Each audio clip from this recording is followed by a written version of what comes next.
क्या हुआ विष्णु भैया, फूल क्यों तोड़ रहे हो? उदास हो क्या?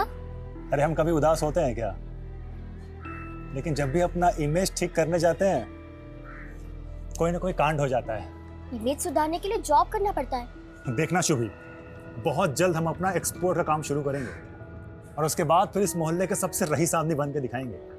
हम भी लाइफ में कुछ बड़ा करना चाहते हैं। तुम हमको अपना बिजनेस पार्टनर बनाओगे? तुम हमारी बिजनेस पार्टनर? तुम्हें पता है ना, पार्टनर बनने के लिए इन्वेस्ट करना पड़ता है। अच्छा, कितना इन्वेस्ट करना पड़ेगा? यही कोई 20 लाख, और अगर हम पार्टनर हुए तो हम दोनों के 10-10 लाख। 10 लाख?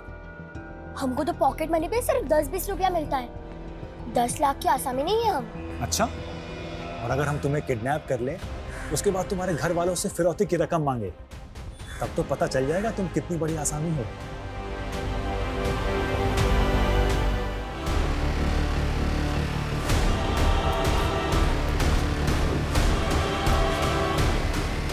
आइए सर। पोस्टमार्टम के लिए भेजो सर। शुभी को 10 जुलाई को रात को 9 बजे आखिरी बार विष्णु के साथ देखा गया था। 10, 11 और 12 जुलाई को बच्ची की लाश मिली। पूरे मोहल्ले का ये मानना है सर कि विष्णु लड़कीबाज है। हो सकता है कि वो शुभी को यहाँ गलत इरादे से लेकर आया हो और मार के फेंक दिया। और आज शुभी की कजिन रावी की शादी है। फैमिली को पता चलेगा तो सख्ती में आ जाएगी। पर बताना तो पड़ेगा ना।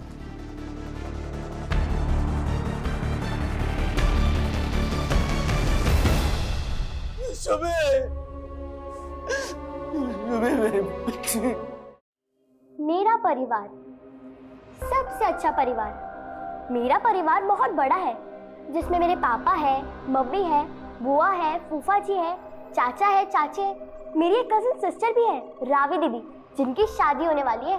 उनकी शादी में हम खूब मौज करेंगे, जीजा जी के जूते भी चुराएंगे। अरे इसमें हंसने वाली क्या बात है? हमारे परिवार के निबंध में तो हम कुछ भी बोल सकते हैं। ओह अच्छा, तुम सबको भी हमारी रावी दीदी के शादी में मौज करना है। चलो, निमंत्रण आपको भी। 12 जुलाई को हमारी रावी दीदी की शादी है। सभी सहपरिवार आ जाना, ठीक है? एक इंसान के अंदर नर और नारी दोनों होते हैं। अगर आपके अंदर नर और नारी दोनों की भावनाओं का सामंजस्य हो गया तो आपकी समस्या का हल। मुझे ये समझ नहीं आ रहा है कि एक इंसान के अंदर नर और नारी कैसे हो सकते हैं।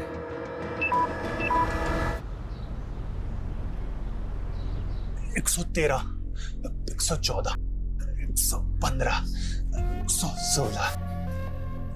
जिंदगी भर पेट भरो और कसरत करो, काम धंधा तो कुछ है नहीं तुझे। अरे भैया, अच्छा आप आ गए। हाँ बोल। हम आपसे कहने ही वाले थे, हमने ना एक आर्टिफिशियल ज्वेलरी का मस्त बिजनेस सोचा है। बहुत तगड़ा मार्जिन है, मात्र 20 लाख रुपए का इन्वेस्टमेंट है इसमें। और ये 20 लाख आएगा कहाँ से? अरे भैया, आप तो बैंक के मैनेजर हो, आपके गारंटी पे हमको कोई भी लोन दे देगा। बैकग्राउंड देखा है अपना? जा कोई नौकरी ढूंढ, समझा? अरे सही तो बोल रहा है वो। नर्सिंग का कोर्स करके इतने पैसे फूके हैं, कहीं वार्ड बॉय की नौकरी क्यों नहीं ढूंढ लेते? अरे माँ, वो हमको ना बीमार लोगों से बहुत एलर्जी होता है। तू एक काम करना माँ, हमारे बिजनेस इन्वेस्टमेंट के लिए इस घर को गिरवी रख दे, बाद में कमा के छुड़ा लेंगे ना। तुम्हारे बिजनेस के चक्कर में हम रास्ते पे आ जाए क्या? ये लो, अब माँ को अपने बेटे पे भी भरोसा नहीं है। शुभी, क्या ये 50% से ऊपर लाओ कभी, या जिंदगी में फिसड्डी बनी रहोगी? फिसड्डी क्यों बनी रहेगी? अरे कभी तो हौसला अफजाई कर दिया करो बच्ची का। इस बार नंबर कम आए तो क्या हो गया, अगली बार ले आएगी। हीरा है मेरी शुभी। हीरा और मोती? हिंदी की किताब में हीरा और मोती तो बैल है। नहीं बेटा, बैल तो हम हैं। अच्छी है तुम दोनों की जोड़ी। हाँ, माँ लाड में बिगाड़ रही है और बेटी बिगड़ रही है। अरे भगवान ने मुझे चांद सी बेटी दी है, अब क्या लाड भी ना करे? हाँ, चांद पे तो फिर भी दाग होते हैं, लेकिन हम तो पूरे गोरे हैं। बंद करो ये अपना माई सेल्फ का निबंध और जाके कुछ ऐसा करो जिससे लोग तुम्हारी तारीफ करें। हाय मोई मैया, न जाने कब हमसे खुश हो गई। अरे नीलम, जरा ठंडा पानी पिला। हाँ लाई दीदी। मौसम के साथ साथ तो महंगाई भी जला रही है, हर चीज महंगी हो गई है, पता है। बुआ जी, रावी दीदी का लहंगा नहीं लाए? अरे लहंगे से ज्यादा टेंशन तो हॉल का है। हॉल का टेंशन क्या हो दीदी? अरे होना क्या है, हॉल वाले ने पैसे के लालच में किसी और को हॉल दे दिया। अरे ऐसे कैसे किया जीजा जी? अरे नीलम, शादी के सीजन में तो हर कोई कमीनेपन पे उतर आते हैं। अब नया हॉल देख रहे हैं तो पैसे बढ़ा बढ़ा कर मुंह खोल रहे हैं। अरे जी क्या टेंशन है, हमारा मोहल्ला है ना, अरे यहीं बढ़िया लगाएंगे टेंट वेंट बढ़िया से और धूमधाम से शादी करेंगे अपनी भांजी की। दीदी खुश हो शादी से? कुछ तो होना ही पड़ेगा। अगर अपनी मन मर्जी चलाए तो जानवी मौसी जैसे हो जाएंगे। जानवी मौसी? उनके साथ क्या हुआ? छोड़ो, तुम नहीं समझोगी, तुम अभी बच्ची हो, तुम अपनी पढ़ाई पे ध्यान दो। लो, अब तुम भी पापा की तरह लेक्चर पिलाओगी? तो पढ़ाई नहीं करोगी तुम? अगर पढ़ाई नहीं करोगी ना तो जिंदगी भर वेटर का नौकरी करना पड़ेगा। आपको तो बुआ जी ने नौकरी करने नहीं दी, हम वेटर बन गए तो क्या कम है? और वेटर बनने में बुराई क्या है? वो भी तो इंसान ही होते हैं। अच्छा बेटा, इतनी बड़ी बड़ी बातें सीखती कहाँ से हो तुम? हमको नहीं मालूम।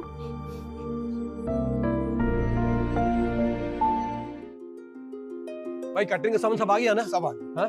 और देखो बेटा संभाल के देखो, लाइटिंग का पूरा ध्यान रखना और गेट सामने लगेगा क्योंकि बारात उधर से आएगी, समझ रहे हो ना? आप चिंता मत करो, सब अच्छे से हो जाएगा। जीजा जी आप कहाँ इन चक्करों में फंसे हैं, हम करवाते हैं। अरे छोटे साले साहब, आपको तो करवाना ही है। अरे आप दोनों के होते हुए मुझे क्या चिंता? वानी तुम अंदर जाओ, जाके किरण दीदी और नीलम भाभी का हाथ बटाओ, जाओ। अरे अरे अरे डॉक्टर साहब, अरे क्या कर रहे हैं आप? वही जो शादी के घरों में होता है, मिल बांट कर काम करने से सब हो जाता है। अरे वाह डॉक्टर साहब, बहुत बढ़िया।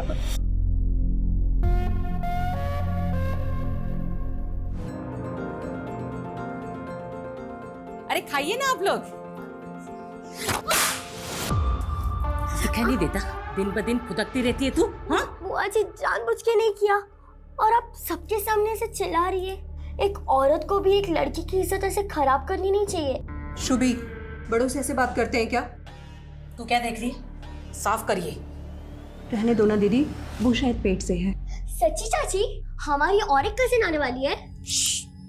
पक्का नहीं अभी। पक्का नहीं है मतलब? वो हमें ऐसा लग रहा है, लेकिन टेस्ट करवाना बाकी है। टेस्ट तो 2 मिनट में हो जाएगा। टीवी पे ऐड आती है ना प्रेगनेंसी किट वाली।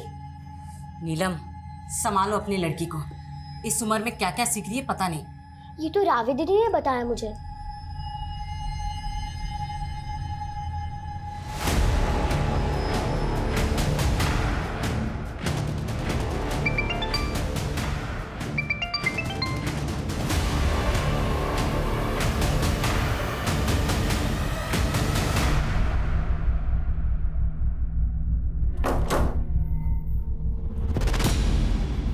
कहाँ जा रही हो?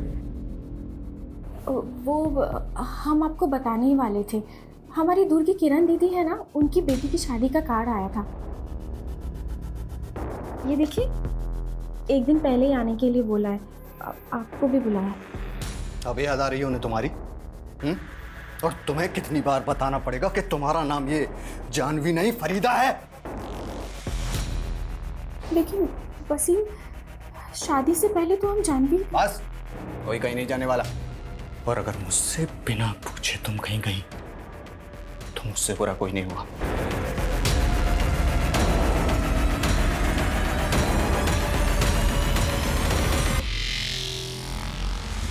अरे ये क्या कर रही हो तुम? पागल है क्या? जाने दीजिए ना दीदी, बच्ची है। हाँ तो एक दिन मेरी भी तो शादी होगी। चल ठीक है, जब होगी तब होगी। दीदी की शादी में जाके डांस कर।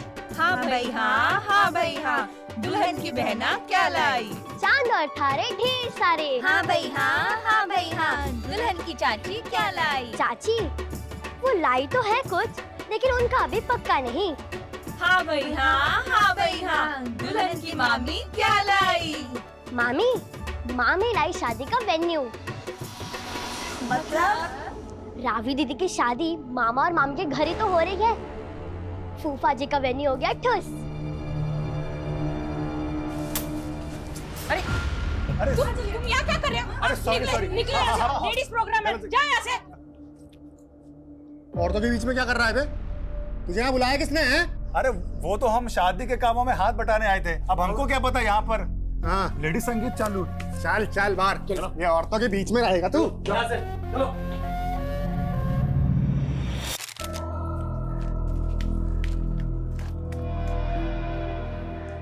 क्या हुआ विष्णु भैया, फूल क्यों तोड़ रहे हो? उदास हो क्या? अरे हम कभी उदास होते हैं क्या? लेकिन जब भी अपना इमेज ठीक करने जाते हैं कोई ना कोई कांड हो जाता है। इमेज सुधारने के लिए जॉब करना पड़ता है। देखना शुभी, बहुत जल्द हम अपना एक्सपोर्ट का काम शुरू करेंगे और उसके बाद फिर इस मोहल्ले के सबसे रईस आदमी बन के दिखाएंगे। हम भी लाइफ में कुछ बड़ा करना चाहते हैं। तुम हमको अपना बिजनेस पार्टनर बनाओगे? तुम हमारी बिजनेस पार्टनर? तुम्हें पता है ना, पार्टनर बनने के लिए इन्वेस्ट करना पड़ता है। अच्छा, कितना इन्वेस्ट करना पड़ेगा? यही कोई 20 लाख, और अगर हम पार्टनर हुए तो हम दोनों के 10-10 लाख। 10 लाख? हमको तो पॉकेट मनी पे सिर्फ 10-20 रुपया मिलता है। 10 लाख की आसामी नहीं है हम। अच्छा, और अगर हम तुम्हें किडनैप कर ले, उसके बाद तुम्हारे घर वालों से फिरौती की रकम मांगे, तब तो पता चल जाएगा तुम कितनी बड़ी आसामी हो।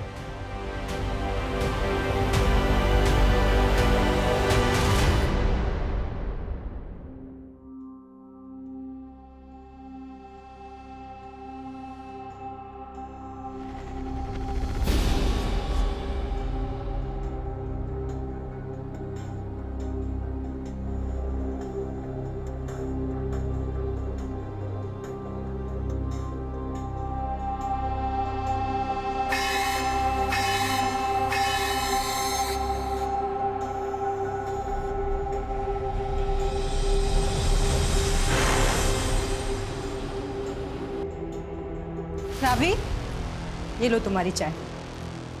शुभी, शुभी, बाथरूम में है क्या? नहीं, वो तो यहाँ नहीं है। रात को तुम्हारे साथ ही सोई थी ना? नहीं, वो मेरे साथ नहीं सोई थी। अरे दीदी हमको भी चाय पिलाइए।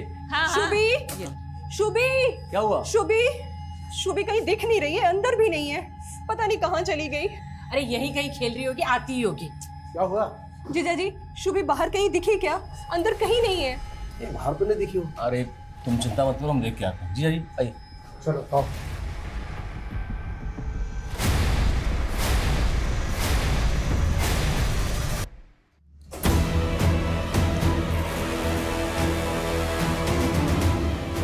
ये रस्सी का लाए है?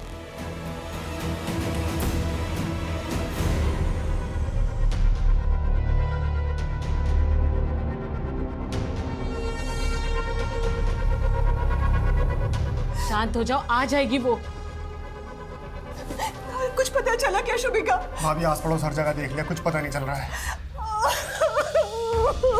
शांत हो जाओ। जी जी बहुत हो गया, हम तो कह रहे हैं कि पुलिस में रिपोर्ट दर्ज करवा देते हैं। देखो अशोक, शादी का घर है, ऐसे में पुलिस का आना अच्छा नहीं रहेगा। एक काम करते हैं, हम लोग फिर से ढूंढते हैं, फिर मिल जाएगी। जी सुबह से ढूंढ ही तो रहे हैं, शाम हो गई अब तक कहाँ मिली है। हमको तो लग रहा है कि इसके साथ कुछ बुरा ना हो गया।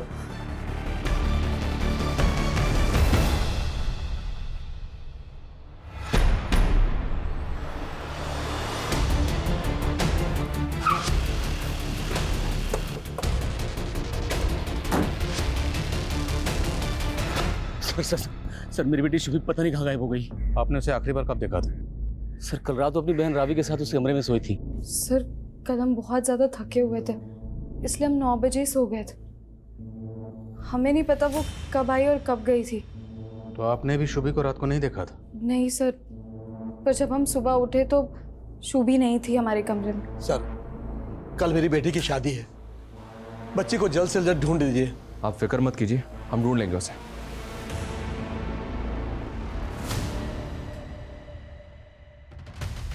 हम आपके क्लिनिक के बाहर की सीसीटीवी फुटेज देखना चाहते हैं। हाँ सर, अभी दिखाता हूँ। अरे ये तो विष्णु है सर। कौन है विष्णु? हमारे ही मोहल्ले का लड़का है सर। कभी ना बिन बुलाया मेहमान, कल तक शादी के हर काम में हाथ बटा रहा था, लेकिन आज सुबह से दिखाई नहीं दे रहा है। सर बहुत गंदी नजर है लड़के की। सर कल औरतों के फंक्शन में घुस गया था। बीच में, यहाँ औरतों के बीच में। चल इधर बाहर। घर कहाँ है इसका विष्णु का? जी साहब। विष्णु का है? जी साहब, हम हैं विष्णु। शुभी कहाँ है? शुभी? वो रात को आखिरी बार तेरे साथ देखी गई थी। हमारे साथ? तूने गायब किया ना उसको? अरे सर, ये कैसी बातें कर रहे हैं आप? पूरा घर अच्छी तरह से चेक करो। ओ, अरे साहब, यहाँ नहीं है शुभी। तो फिर कहाँ है? बोलना विष्णु। अरे सर, हमें कैसे पता सुबह कहाँ है? अरे सर गलतफहमी हो रही है। सर सुनिए तो। सर समय बर्बाद होगा, हम कह रहे हैं ना।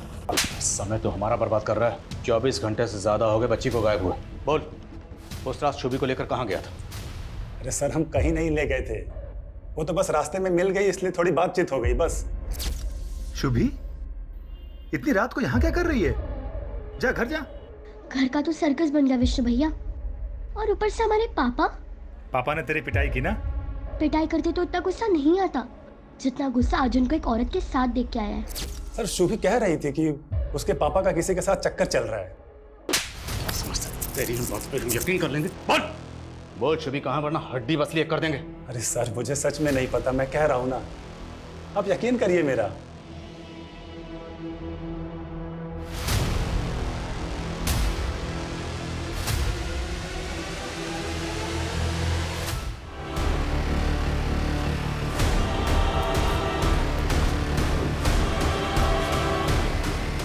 आइए सर। पोस्टमार्टम के लिए भेजो। सर। शुभी को 10 जुलाई को रात को 9 बजे आखिरी बार विष्णु के साथ देखा गया था। 10, 11 और 12 जुलाई को बच्ची की लाश मिली। पूरे मोहल्ले का ये मानना है सर कि विष्णु लड़कीबाज है। हो सकता है कि वो शुभी को यहाँ गलत इरादे से लेकर आया हो और मार के फेंक दिया। और आज शुभी की कजिन रावी की शादी है। फैमिली को पता चलेगा तो सख्ती में आ जाएगी। पर बताना तो पड़ेगा ना।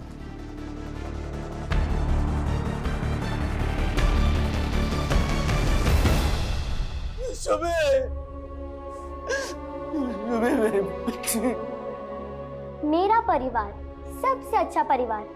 मेरा परिवार बहुत बड़ा है, जिसमें मेरे पापा है, मम्मी है, बुआ है, फूफा जी है, चाचा है, चाची है, मेरी एक कजिन सिस्टर भी है, रावी दीदी। इतना बड़ा धक्का लगा है, समझ में नहीं आ रहा क्या करें, क्या बोले लड़के वालों को। अभी 1 घंटे बाद वो लोग बारात लेकर निकलने वाले हैं। भैया जी,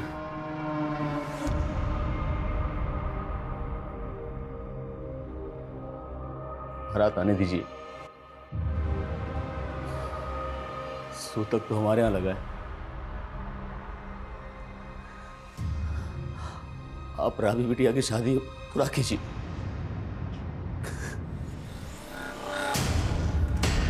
क्या बात है, आज तो रावी की शादी है ना, तो आप सब लोग ऐसे क्यों? कमीनी, तू क्या हमें खून के आंसू रोते देखने आई है? बस कीजिए नीलम भाभी, ये आप क्या बोल रही हैं? हमें तो किरण दीदी ने न्योता दिया था, माना कि हमने खानदान के खिलाफ जाकर वसीम से शादी की, लेकिन हूँ तो आप ही की रिश्तेदार ना। लेकिन हुआ क्या है?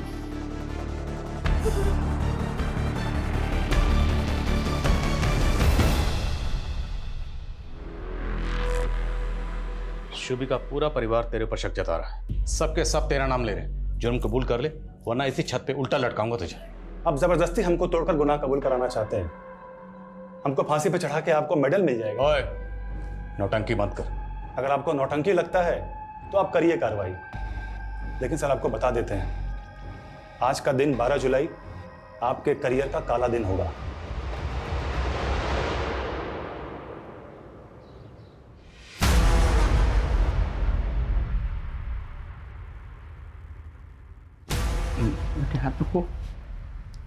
पापा यूनिटी। Thank you.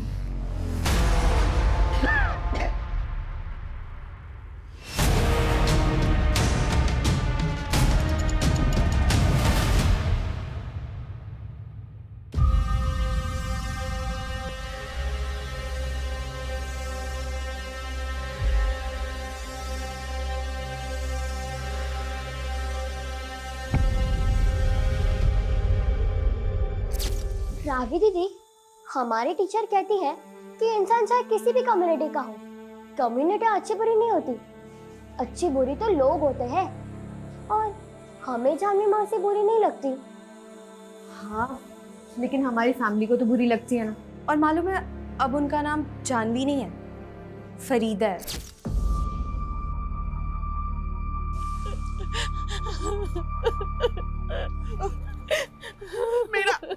मेरा बेटा बिल्कुल बेकसूर है। किरण, तू तो उसको बचपन से जानती है, वो क्यों सुबी का खून करेगा? काकी, ज्यादा ममता का नाटक मत कीजिए। आप भी जानती है आपके बेटे का ये पहला कत्ल नहीं है। जाइए अब, चलो चलो।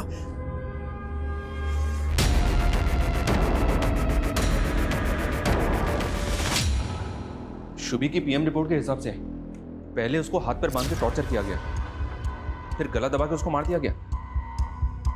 11 जुलाई की रात को तकरीबन 11 बजे उसका मर्डर किया गया। और शुभी को आखिरी बार 10 जुलाई की रात को विष्णु के साथ देखा गया था। मतलब 11 जुलाई तक लड़की को बांध कर रखा गया था। लेकिन सर, विष्णु के घर में ऐसा कोई क्लू नहीं मिला जिससे ये लगे कि उसको विष्णु के घर में रखा गया। हो सकता है कहीं और रखा गया, कहीं ये केस किडनैपिंग का तो नहीं है। हो सकता है फिरौती भी मांगी गई, लेकिन जब हम इन्वॉल्व हुए तो पुलिस के डर की वजह से किडनैपर्स ने शुभी को मार दिया। लेकिन शुभी के पेरेंट्स ने तो ऐसा कुछ नहीं बताया। इस तरह के केसेस में फैमिली पूरा सच कहाँ बताती है? घर की छोटी लड़की मारी गई, फिर भी बड़ी लड़की की शादी रोकी नहीं गई। पूरी फैमिली के कॉल रिकॉर्ड्स निकलो। सर सर, मैंने मोहल्ले के बाहर एक दुकान की फुटेज चेक की है। उसमें शुभी किसी और आदमी के साथ रात को 10 बजे दिखाई दे रही है। सर, इसमें है वो फुटेज। कौन है लड़का? सर, अब तक पता नहीं चला है। लड़का जिस बाइक पर है उसका नंबर भी क्लियर नजर नहीं आ रहा। विष्णु को दिखाओ सर। दिखाई है सर, लेकिन विष्णु ने इसे पहचानने से मना कर दिया।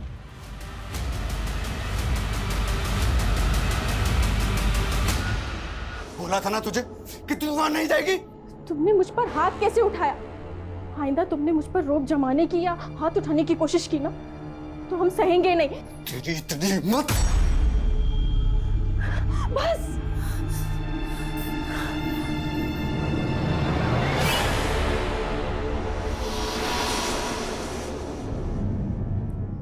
उस रात शुभी इस लड़के से भी मिली थी। कौन है ये? आप जानते हैं इसे? हम इसे नहीं पहचानते।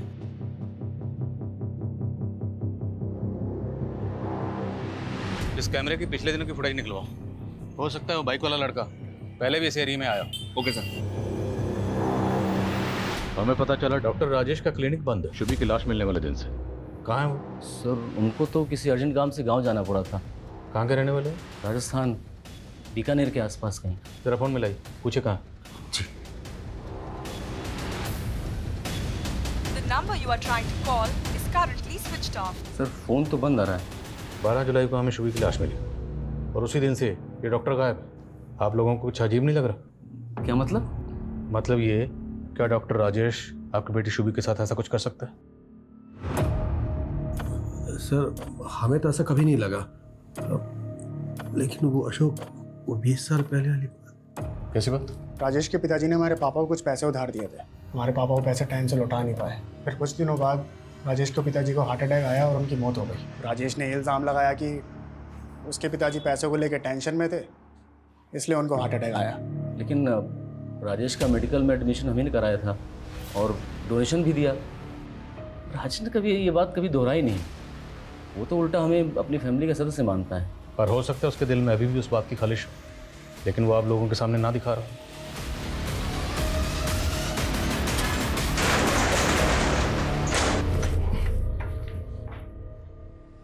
लाइट ऑन करो।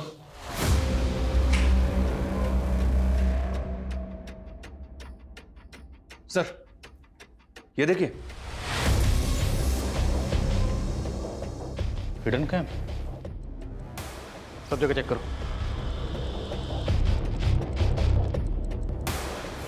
सर, एक ऊपर भी है। इन सारे कैमरास की फुटेज रिट्रीव करो। पता लगाओ ये डॉक्टर है कहाँ। Okay sir. ये पक्का यहाँ पे कोई बड़ा कांड करता होगा।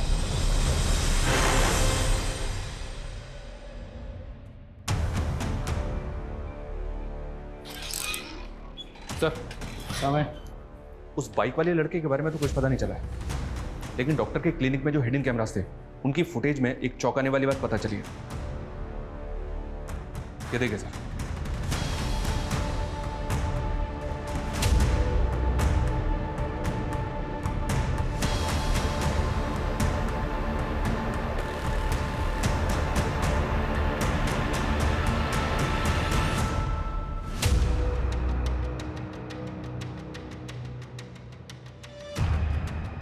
इस लेडी को तो मैंने शुभी के घर पे देखा। क्या सर, ये शुभी की चाची है, वानी नाम है इनका। अरे डॉक्टर, ये कहाँ पे? इसका फ़ोन मुंबई में बंद हुआ है। हाँ, मुंबई पुलिस से कांटेक्ट करो और इसकी लोकेशन ट्रेस करो। Okay sir. सर, मेरी वाइफ वानी को बच्चा नहीं हो रहा था, इसलिए हम डॉक्टर राजेश से उसका इलाज करवा रहे थे। लेकिन उस कमीने ने मेरी बीवी को बेहोश करके इसके साथ गलत काम किए। सर ये देखिए, ये सर ये वीडियोस दिखा के हमें ब्लैकमेल कर रहा था। हमसे 5 लाख रुपए मांगे उसने। प्लीज अब वो सब कुछ डिलीट कर दो।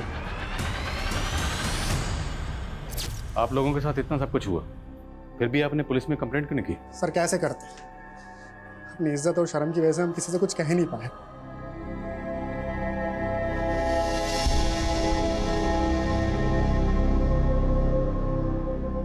शुभी, तू कितना बोलती है बेटा?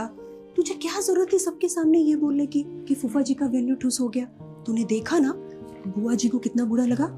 उनको अगर बुरा लगा तो मैं उनसे सॉरी बोल देती हूँ। बुआ जी सॉरी। माँ ने बोला आपको हम अच्छे नहीं लगते। क्यों अच्छे नहीं लगते? सिर्फ बोलती ज्यादा हो तुम। शादी तक ना अपने मुंह पर टेप लगा देना। बाप रे, इतना महंगा लहंगा खरीदा है रावी दीदी की शादी के लिए, ऊपर से टेप। हम तो जोकर ही लगेंगे। बिल्कुल नहीं लगोगी।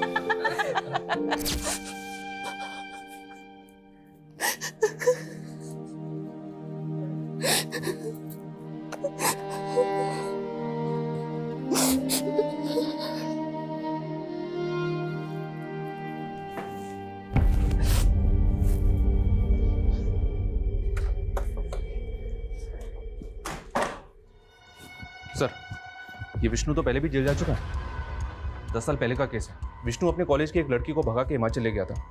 प्रीति नाम है इस लड़की का। प्रीति तभी से गायब है, आज तक उसका पता नहीं चला है। लेकिन सर, तब प्रीति के पेरेंट्स का मानना था कि विष्णु ने उसको मार दिया है। विष्णु के खिलाफ कोई सबूत नहीं मिला, इसलिए उसे बेल मिल गई। इस प्रीति के इस फाइल को अच्छी तरह से स्टडी करो। हो सकता है इसमें कोई ऐसा क्लू मिले जिससे हमें उस बाइक वाले लड़के का कुछ पता चल सके। और ये तस्वीर प्रीति के माँ बाप को भी दिखाओ। लेकिन सर, प्रीति के माँ बाप की डेथ हो चुकी है। तो इस लड़के की तस्वीर विष्णु के भाई और माँ को दिखाओ। हो सकता है इस लड़के को जानते हो, लेकिन विष्णु को बचाने के लिए चुप बैठे। शुभी, ये लाइफ बहुत अजीब है। यहाँ सब कुछ नियम कानून से करना पड़ता है, और अगर ना करो तो लोग हमें गलत समझते हैं। लेकिन अपने भी अपने को ना समझे तो? बहुत बड़ी बड़ी बातें करने लगी हो। क्या हुआ, सब ठीक तो है? अब देखो ना, रावी दीदी के जिस लड़के से शादी हो रही है, दीदी उनसे प्यार नहीं करती, लेकिन जबरदस्ती शादी करनी पड़ रही है। सच कह रही हूँ, मेरे बेटे ने कुछ नहीं किया है। वो पहले भी बेकसूर था और अब भी बेकसूर है। देखिए, आप लोग अगर इस बाइक वाले लड़के के बारे में कुछ भी जानते हैं तो हमें बता दीजिए। अगर बाद में हमें पता चला ना कि आपको इसके बारे में कुछ भी पता था तो अच्छा नहीं होगा। सर, कितनी बार बोले, हम सच में नहीं जानते इस लड़के को। उस बाइक वाले लड़के का प्रीति के केस में भी कोई रिकॉर्ड नहीं मिला सर। और हिमाचल पुलिस की इन्वेस्टिगेशन के अनुसार प्रीति को आखिरी बार विष्णु के साथ सोलन के एक लॉज में देखा गया था। होम स्टे प्लाजा नाम है उस लॉज का। उसके बाद से प्रीति गायब है। शर्मा, तुम एक काम करो, तुम पर्सनली हिमाचल जाओ और हिमाचल पुलिस से बात करो। हो सकता है उनसे बात करके हमारे केस से जुड़ी काम की बात पता चले। Okay sir. और डॉक्टर राजेश की क्या हुआ? मुंबई में उसके किसी जान पहचान वाले का पता नहीं चल रहा। तो हो सकता है किसी होटल या लॉज में छुप के बैठा। निकालो उसको वहाँ से। Okay sir.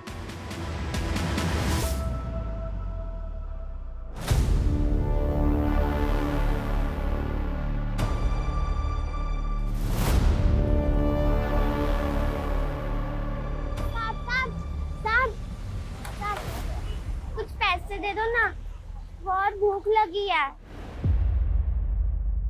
पिज्जा खाना है? चल बैठ जा अंदर।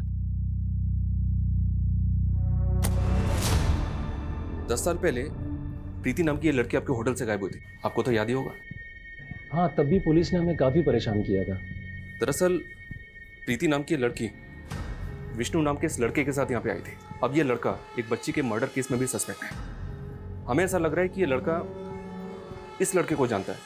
क्या 10 साल पहले ये लड़का आपने कभी यहाँ देखा था? सर, इतना कहाँ याद रहता है, लेकिन सर एक बात है जो इस केस के 2-3 साल बाद की है। कैसी बात? सर, ये तो मैं कह नहीं सकता ये मेरा भ्रम था या सच, उस दौरान मैं कसोल में था, तभी मैंने वो लड़की को वहाँ पर देखा था। कौन लड़की? आप प्रीति की बात कर रहे हैं ना? हाँ, तभी ये किसी दूसरे लड़के के साथ में थी। वो दूसरा लड़का कौन? कहीं ये तो नहीं? नहीं सर, ये नहीं हो सकता। वो लड़का तो फॉरेनर था। लेकिन शर्मा, अगर होटल मालिक खुद ही श्योर नहीं है कि वो लड़की प्रीति है या नहीं, तो फिर वहाँ रुक के वक्त ज़ाया करने का मतलब ही नहीं है। वापस आ जाओ। सर, डॉक्टर राजेश को मुंबई पुलिस ने गिरफ्तार कर लिया। सर बता दो सर, ये बात सच है कि मैंने पंकज और रानी को ब्लैकमेल किया था, तो मैंने शुभी को नहीं मारा सर। भागा क्यों था भाई? हाँ, भागा क्यों था? सर मैं डर गया था कि कहीं पंकज और वानी मेरे खिलाफ। तूने उनके साथ जो किया है उसके लिए अलग से तेरी सेवा करेंगे। पहले रुक, पहले ये बता ये लड़का कौन है? तो तुम्हें अबॉर्शन करवाना है? तुम्हारी मम्मी को पता है इसके बारे में? नहीं अंकल, मैं उनको कैसे बताऊंगी, और आप भी मत बताइएगा प्लीज। ठीक है, नहीं बताऊंगा। पहले ये बताओ कि इस बच्चे का फादर कौन है? उससे बिना मिले मैं अबॉर्शन नहीं करूंगा। अहमद।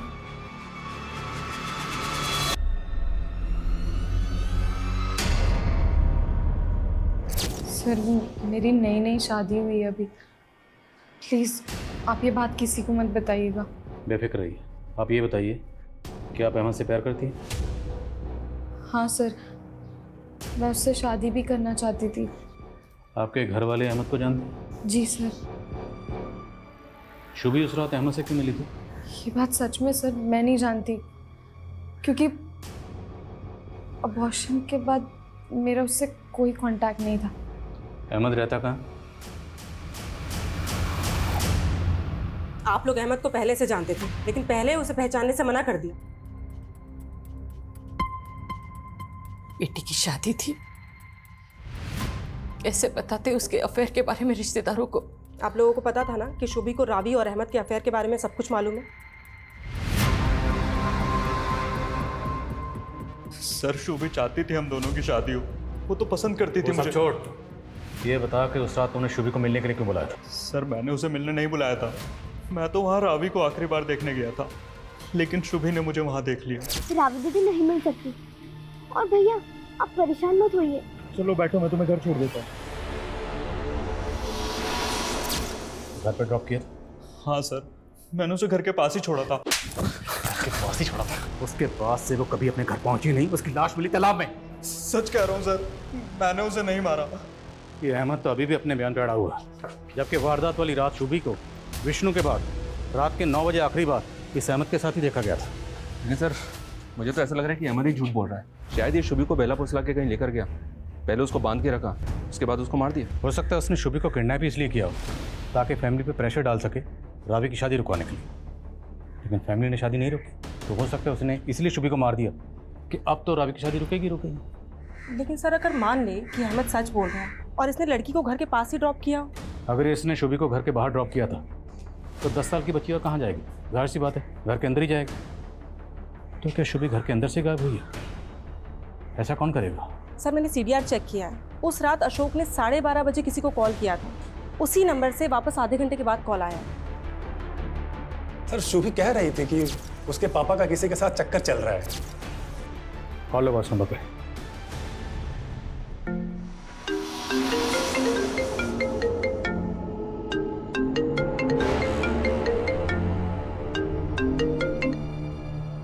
सर कोई फोन नहीं उठा रहा है। पता करो ये नंबर किसका है। सर आपने हमसे सच छुपाया था। 10 जुलाई की रात को शुभी घर वापस आई थी।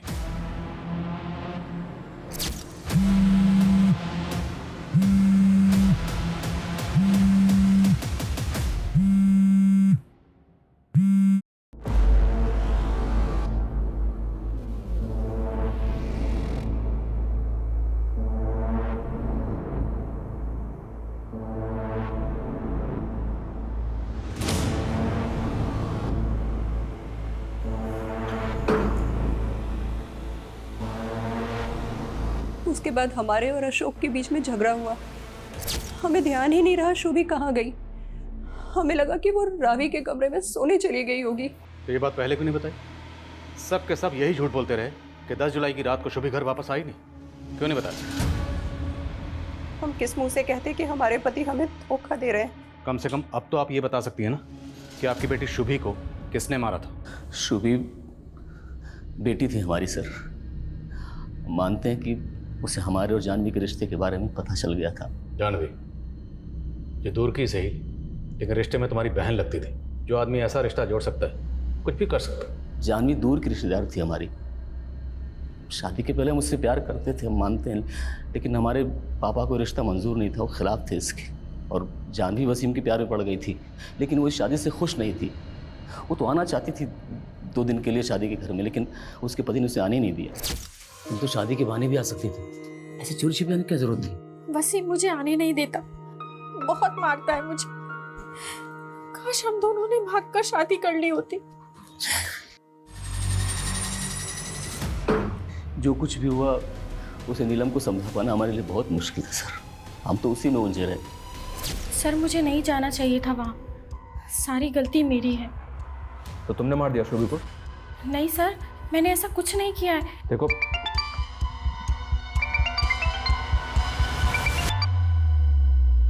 हेलो,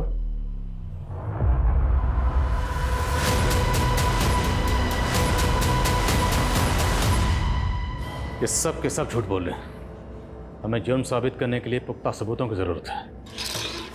सर, हमें हिमाचल पुलिस का फोन आया था। प्रीति, जिसको विष्णु भगा के ले गया था, वो जिंदा है। प्रीति जिंदा है? जी सर। हिमाचल के खबरों ने बताया कि वो कसोल के एक आश्रम में रह रही थी। हिमाचल पुलिस ने आज ही उसको आश्रम से अरेस्ट किया।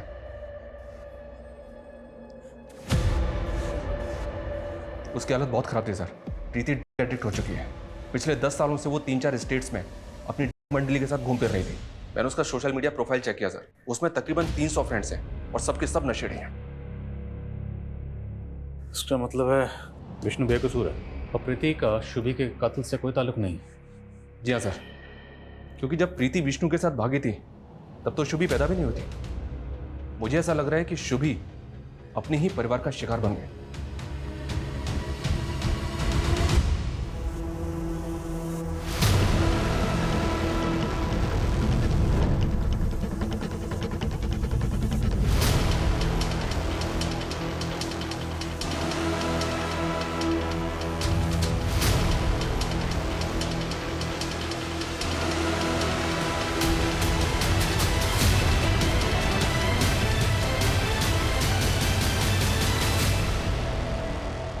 सर, हमें सर शुभी का मर्डर हुआ 1 महीना हो गया है। पिछले 1 महीने में अलग अलग शहरों में कुछ ऐसे क्राइम्स हुए हैं जो वाकई अजीब हैं। 12 जुलाई को प्रीति की लाश मिली। उसी दिन भोपाल में एक फैमिली ने जहर खा के सुसाइड कर लिया था सर। 18 जुलाई को राजकोट में एक आदमी ने अपने मेंटली रिटार्डेड बेटे को सीमेंट में चिन दिया था ताकि वो ठीक हो जाए। और एक केस में बरेली में एक 10 साल की बेगर बच्ची का मर्डर करके उसका लीवर गायब कर दिया गया था। क्या क्या हो रहा है इस दुनिया में?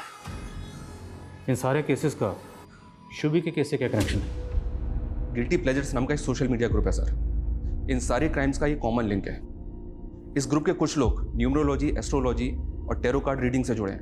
ग्रुप के किसी भी मेंबर को कोई प्रॉब्लम होती है तो वो ग्रुप में शेयर करता है और ग्रुप के कुछ लोग ऐसा सॉल्यूशन बताते हैं जो वाकई में बहुत अजीब है। ये सारे क्राइम्स इन बेवकूफ़ लोगों की वजह से ही हुआ सर। पर इस ग्रुप का शुभी के केस से क्या ताल्लुक है? सर, इस ग्रुप का एक मेंबर है जो शुभी नाम से एक सोशल मीडिया अकाउंट ऑपरेट करता है। ये उसकी प्रोफाइल पिक्चर है।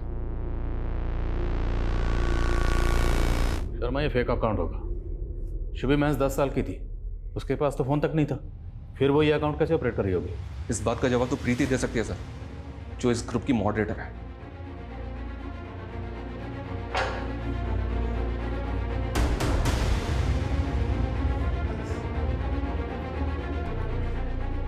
ये शुभी नाम का सोशल मीडिया अकाउंट किसका?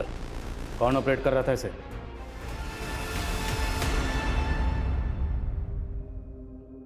इस बार तू सही में माँ बन जाएगी। कॉन्ग्रेचुलेशंस मामी। मुबारक हो मेरे भाई।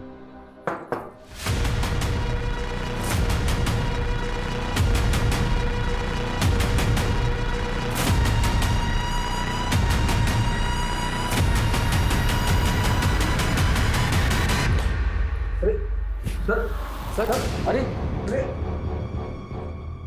विष्णु और प्रीति का कॉलेज फ्रेंड था ना तो जानता था कि प्रीति जिंदा है।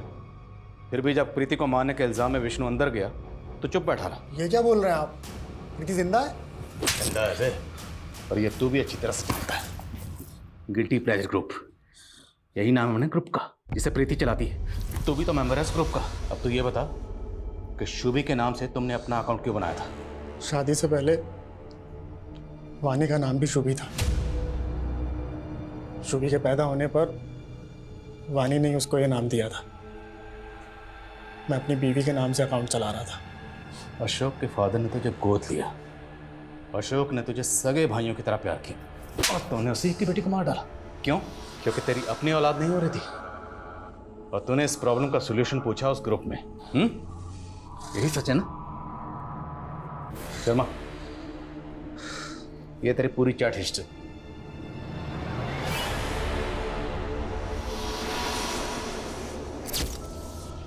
आदमी के अंदर नारी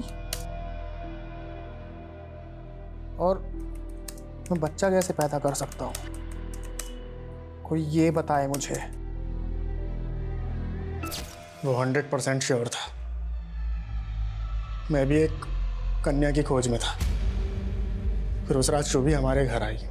वो बहुत परेशान थी, रो रही थी। उसने अपने पापा को जानवी के साथ देख लिया था। मैंने उसको अपने घर पे ही रोक लिया और मैंने सोच लिया था कि इसी का अपनी बीवी को खिला दूंगा। लेकिन सुबह होते ही सब उसे खोजने लगे। फिर आप लोग इन्वॉल्व हो गए। मैं डर गया। रिचुअल करने के चक्कर में मैं सबकी नज़र में ना आ जाऊं, तो मैंने लाने वाले प्लान को छोड़ दिया। लेकिन मैं शुभी को नहीं छोड़ सकता था।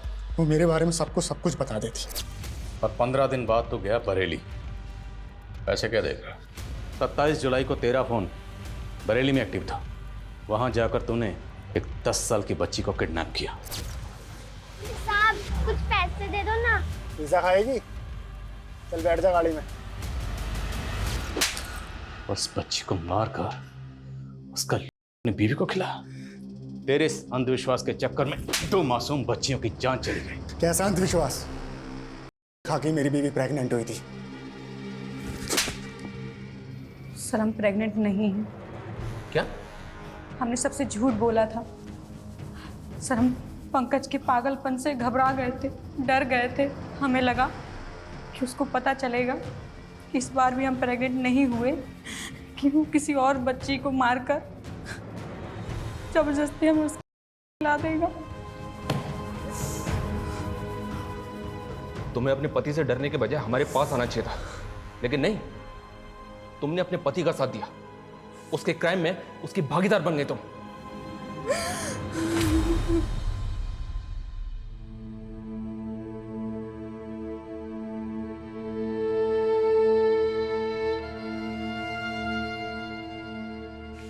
ऐसा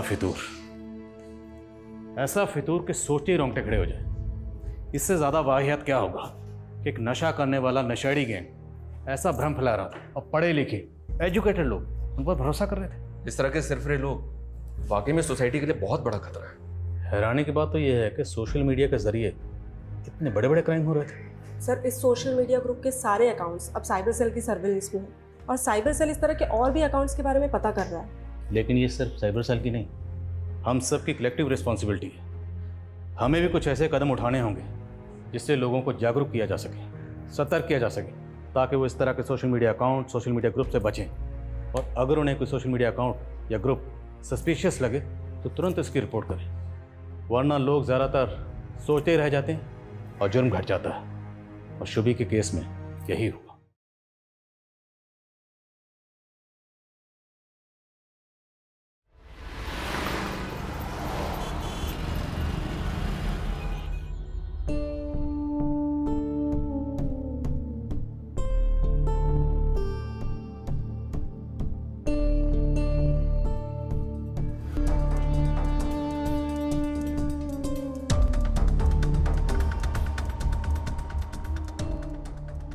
ठीक है रहने दो।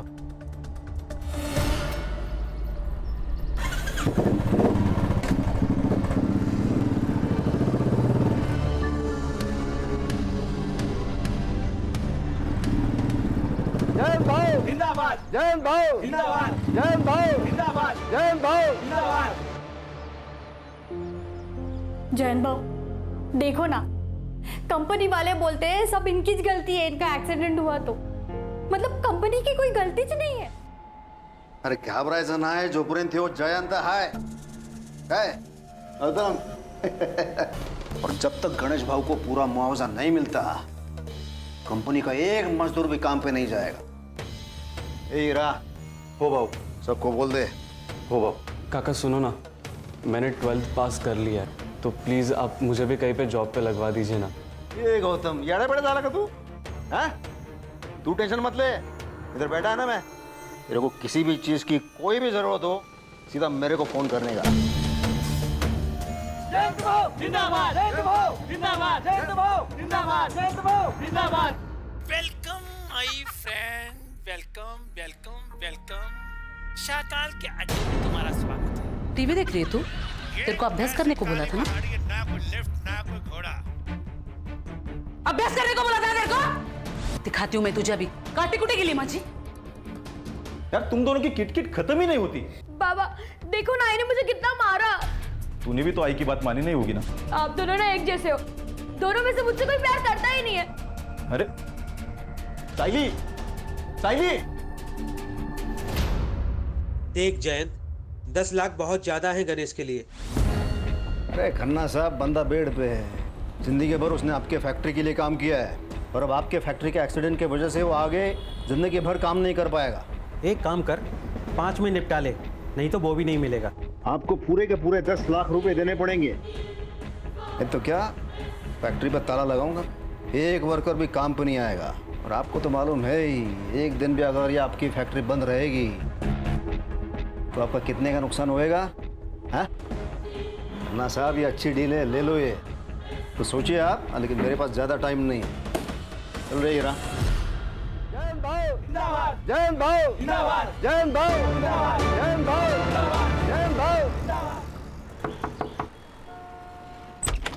घुड़के चली, मजा आ गया। ये नाजिया आ जा इधर। आज मैं एकदम मूड में है रे नाजिया, कमाल की मूड में है। पता है लोगों ने मेरे नाम के नारे लगाए हैं, जय जयकार, जयंत भाऊ जय जयकार। एकदम ऐसे भगवान वाली फीलिंग आ गई मेरे को। अच्छा है। अगले जुम्मा ना हम लोग दरगाह जाएंगे और सिद्धि विनायक भी जाएंगे। नहीं, वो ऊपर वाले को बाद में याद करना। चलिए। कैसे चलेगा ये?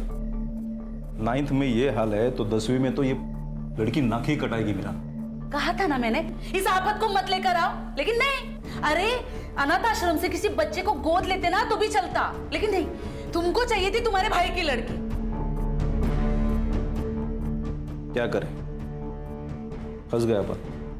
मैं क्या मानते, इसको वापस गांव भेज दो, गांव ही भेज दो।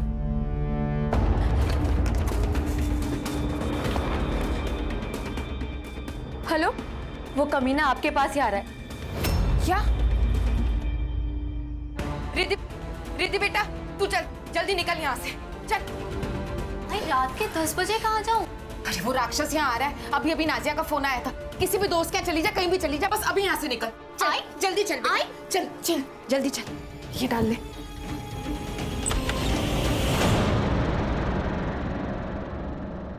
अरे मेरी हीरोइन, क्या ये रेडी होके तू कहाँ जा रही है?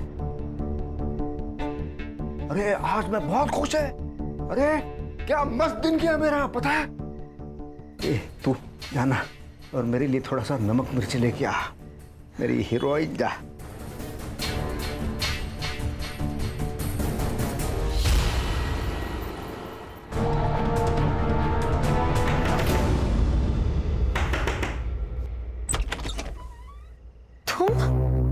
हसन, तू यहाँ क्या कर रहा है? लेने आया हूं तुझे। तू मेरी थी नाजिया, मुझे लगा तू मेरा इंतजार करेगी और तूने उस अधेड़ उम्र के बेवड़े से शादी कर ली। तो क्या करती मैं? हाँ, तू तो जेल चला गया और तेरे अबॉर्शन के बाद कौन मुझसे शादी करता? और वो तेरा नेता मेरे पीछे पड़ गया था, भागकर मुझे मजबूरन मुंबई आना पड़ा। तू इसे 10 साल के बाद वापस नहीं आ सकता। मैं अभी 6 महीना पहले जेल से निकला हूँ और 6 महीने से तुझे ढूंढ रहा हूँ। देख अब जाके मिली है तू। देख मुझे पता है तू तेरे पति के साथ खुश नहीं है, लेकिन वो मेरे बच्चे का बाप है और मैं उसे कभी नहीं छोड़ सकती। और तेरे को पता नहीं है, जैद बहुत ताकतवर है, वो कुछ भी कर सकता है। ए नाजिया, मैं दुर्गापुर का सबसे बड़ा शार्प शूटर हूँ। हमें किसी से डरने की जरूरत नहीं है। तेरा वो जयंत है ना, इसके लिए तो मेरी एक गोली काफी है।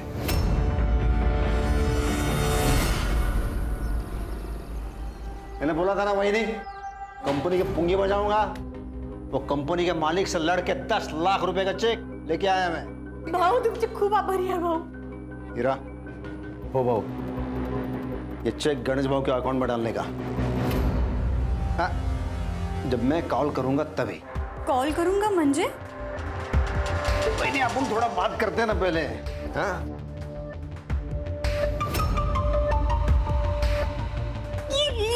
अरे 10 लाख रुपया ऐसे फोकट में मिलता है? ये जो कर रहा हूं मैं, हम दोनों के फायदे के लिए कर रहा हूं मैं।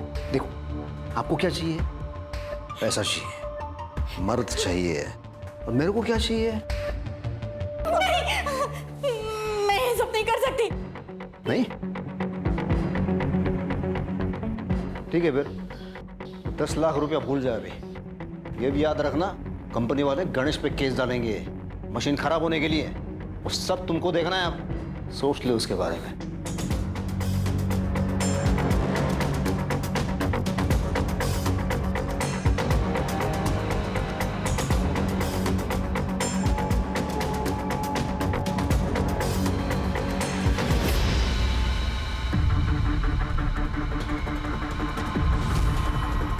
साइली, ये क्या कर रही है तू? चोरी कर रही है तू? हाँ, चोरी करेगी? आज मैं तेरे को नहीं छोड़ेगी, आज नहीं छोड़ूंगी।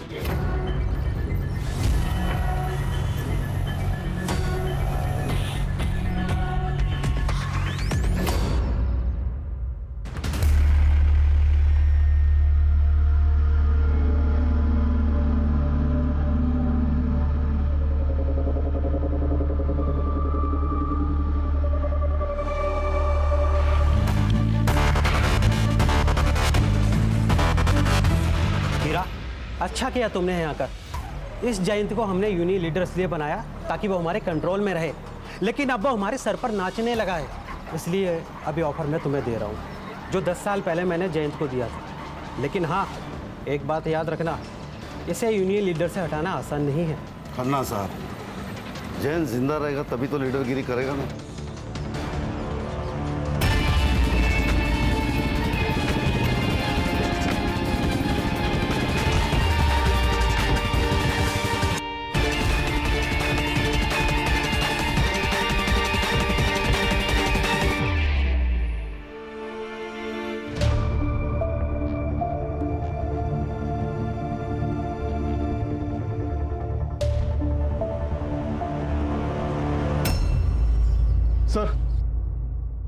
सर, थानेवासी एरिया के यूनियन लीडर जयंत पवार को किसी ने गोली मार दी।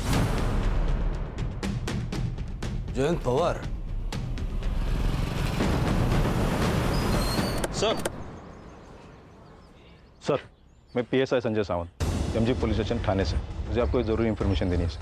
थोड़ा जल्दी बताइए, मुझे अर्जेंसी में कहीं पहुंचना है। सर, ये हमारी बेटी के बारे में। सर, मैंने गन चोरी की रिपोर्ट की थी अपने स्टेशन में, साथ ही साथ मैं साइली को भी खोज रहा था। ये लास्ट मैंने उसे वासी में ट्रेस किया। साइली का कोई दोस्त या आपका कोई रिश्तेदार या वाशी में रहता है? नहीं सर।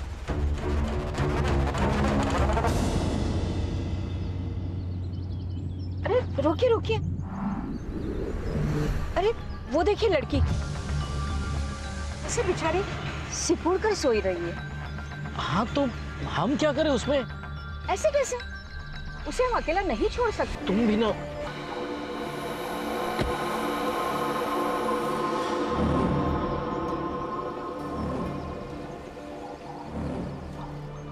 बेटा, अरे नहीं नहीं बेटा, डरो नहीं, मैं कुछ नहीं करूंगी तुम्हें। तुम ठीक तो हो? खोई हो क्या? चल हम यहीं पे रहते हैं, हमारे साथ घर चलोगी? आओ।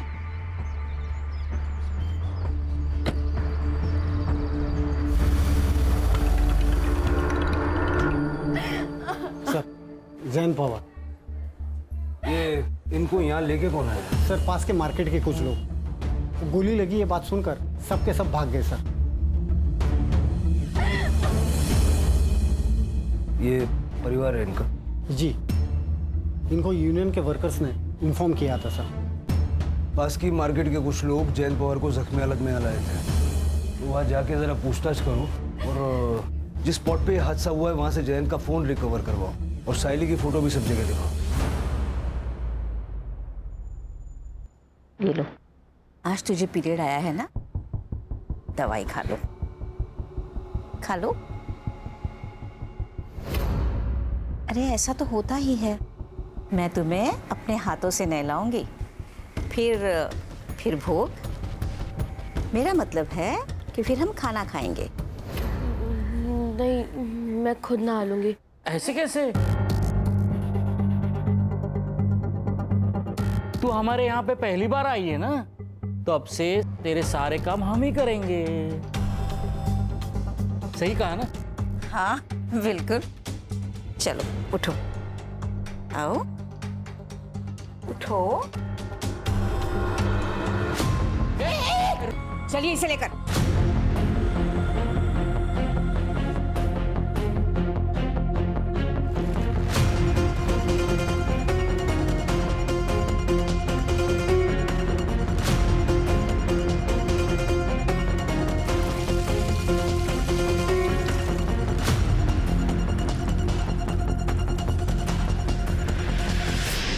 इस लड़की को आपने देखा है कहीं, या आपके पति की जान पहचान में हो? नहीं सर, मैं नहीं जानती। और ये कहाँ काम करते थे, किससे मिलते थे, मुझे कुछ नहीं पता। आपको किसी पे शक है क्या? मतलब कोई ऐसा होगा ना जो आपके पति पे हमला कर सकता है? तो मुझे कुछ नहीं पता सर, लेकिन पिछले 4-5 दिनों से बहुत परेशान लग रहे थे और मैंने 1-2 बार गुस्से में बात करते हुए भी सुना था। पर क्या? पर सर, वो उनकी पहली बीवी और उनकी बेटियां उनका पीछा ही नहीं छोड़ रही थी। कुछ दिन पहले तो वो मेरे घर तक आ गए। मैं जयंत की जायज बीवी हूँ, समझी? उसके घर, उसकी जायदाद पर मेरी बच्चियों का हक है। मैंने नहीं कहा था जयंत से कि शादी जायदाद मेरे बच्चे के नाम कर दे, उसने खुद की है। तो उससे ये बात जरूर कह देना कि अगर उसने अपनी वसीयत नहीं बदली ना, तो मैं उसे छोड़ूंगी नहीं। उसके मरने के बाद उसका सब कुछ मेरा और मेरी बच्चियों का ही होगा। सर, वो इनकी पहली पत्नी को बहुत गुस्सा आता है।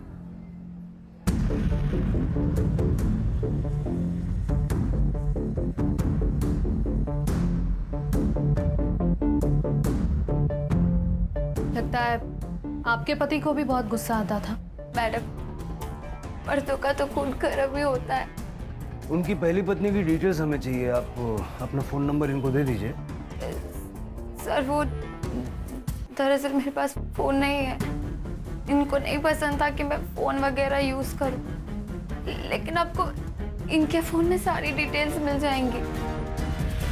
ये जैन का रोज का आने जाने का रास्ता था, आपने कुछ देखा था? और उनका फोन वगैरह मिला? फोन का तो ध्यान नहीं है, लेकिन वो रोज आते जाते तो हम लोग को मालूम रहता। इस लड़की को देखा है पहले? नहीं साहब। आपने? नहीं सर। मैडम, आपने देखा इसे? नहीं सर, ये टोपी मिली है, शायद जैन की होगी। और ये बुलेट शेल वहाँ उधर गिरी थी सर। और सर, ये 9mm है। 9mm?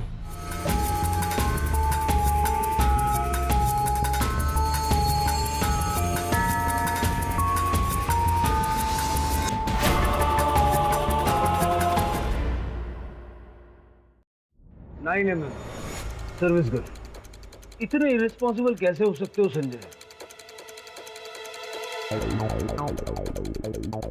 ये देखिए, ये थानेवासी मजदूर यूनियन का लीडर है। साइली जानती थी क्या इसे? नहीं।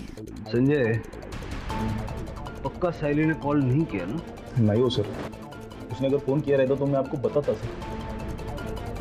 शायद इस कांड के बाद वो डर गई होगी। सर मेरी साइडी बहुत ही अच्छी लड़की थी, वो किसी को नहीं मार सकती। जब वो आपके पास थी तब इतना प्यार किया होता तो शायद भागती नहीं वो। ठीक है संजय, तुम दोनों जाओ, लेकिन याद रखना साइली कांटेक्ट करेगी। Be vigilant. जी सर। करड़े सर, दोनों के फोन सर्विलेंस पर डालो। सर मैंने जयंत की पहली बीवी के बारे में पता किया। 10 साल पहले उसने उसे नाजिया के लिए छोड़ दिया था, लेकिन दूसरी शादी के बाद भी वो अक्सर शीला के घर जाता था और उसे और उसकी बेटियों को मारता था। दरअसल वो अपनी बेटियों को पसंद ही नहीं करता था, इसलिए वो चाहता था कि सारी प्रॉपर्टी अपने बेटे के ही नाम कर दे। मतलब पहली बीवी शीला के मन में भी इतना गुस्सा तो भरा हुआ था कि वो जयंत को जान से मार डाले। सर हो सकता है शीला ने खुद ना मारा हो, किसी को कॉन्ट्रैक्ट देके मरवाया हो। करड़े सर, जरा चेक करो जयंत की किसी ने सुपारी उपारी ली है क्या? सर सीसीटीवी में क्या मिला पंकज? सर बहुत ही छोटा मार्केट है। मेन एंट्रेंस पे एक सीसीटीवी कैमरा है, लेकिन जिस गली में शूट आउट हुआ वहाँ पर कोई भी कैमरा नहीं है। फिर भी उस एरिया का अच्छे से फॉरेंसिक करवाओ और नाजिया के घर के बाहर अपना एक कांस्टेबल सिविल ड्रेस में लगवाओ। हो सकता है कि शीला नाजिया पे या उसके बच्चे पे अटैक करने की कोशिश करे। जयंत का फोन सापड़ लगा? नहीं मिला सर, सब जगह पे देखा, कल से नंबर भी बंद आ रहा है सर। सीडीआर मंगवाया है सर। कोई जयंत को गोली मार देता है और उसका फोन लेके भाग जाता है, उस फोन में कुछ ना कुछ तो होगा। हो सकता है सर उस बच्ची ने चुराया होगा बेचने के लिए।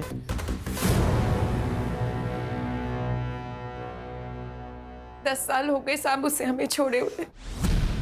लेकिन वो अक्सर यहाँ पर आया जाया करते थे ना। टाइल मारने आता था साहब और बच्चियों से मिलने, कभी पैसे देने।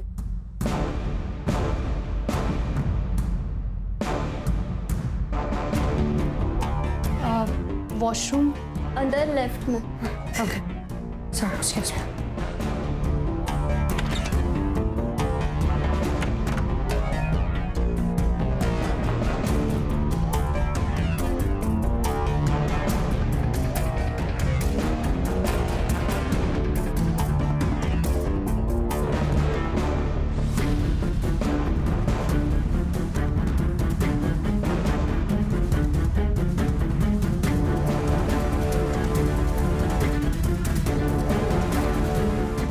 आपके पति ने अपना घर नाजिया के बेटे के नाम कर दिया, गुस्सा तो आया होगा आपको। और हमने सुना है कि आपने धमकी भी दी थी। हाँ साहब, लड़ाई की थी मैंने अपनी बच्चियों के हक के लिए। अपनी शादी तो बचा नहीं पाई, उससे क्या मारूंगी।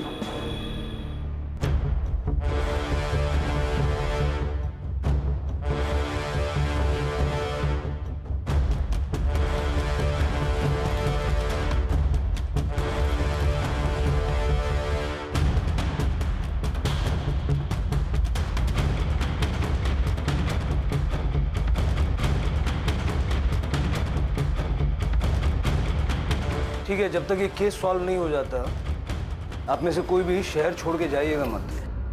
जी सर मुझे लगता है जयंत अपनी बड़ी बेटी रिद्धि के साथ कुछ गलत कर रहा है सर। मतलब मैंने रिद्धि की बॉडी पर भी सेम मार्क्स देखे जैसे हमने नाजिया की बॉडी पर देखे थे हॉस्पिटल में। ये देखे सर, ये सामान मुझे उनके बाथरूम और बेडरूम से मिला। और सर ये रिद्धि की अबॉर्शन रिपोर्ट।